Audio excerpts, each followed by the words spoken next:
భ్రమరాంబికా చెల్లి, ఏంటి అంత ఎత్తున ఉన్న శ్రీశైల శిఖరం వదిలి ఈ దుర్గమ్మ కొండకొచ్చావు? శ్రీశైలంలో ఉండే నా కష్టాలు చెప్పుకుందామని వచ్చానక్క. ఇంతలో నీ ముక్కు పుడకపోయిందని విన్నాను. పోలేదు. మరి గుళ్ళోనే ఉంది. గుళ్ళోనే ఉందా? కృష్ణవేణి చెల్లి నా ముక్కు పుడక అందుకోవాలని ఉరకలేస్తుంది. అది జరిగితే ప్రళయం వస్తుందిగా, అందుకని నేనే తీసేశాను. ఎక్కడుంది? ఈ రాత్రి 1000 సంవత్సరాలకి ఓసారి వచ్చే దుర్గాష్టమి. 7 గ్రహాలు మకర రాశిలో కలుస్తాయి.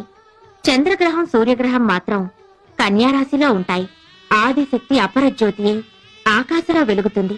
త్రిమూర్తులు కూడా ఆ జ్యోతికి యజ్ఞశక్తిని ధారపోస్తారు. ఈ రాత్రి ఆ దివ్య గడియల్లో ఎవరైతే నా వ్రతం చేస్తారో వాళ్లకు నా ముక్కు పుడక దక్కుతుంది. నీ వ్రతం నేను చేస్తానక్క.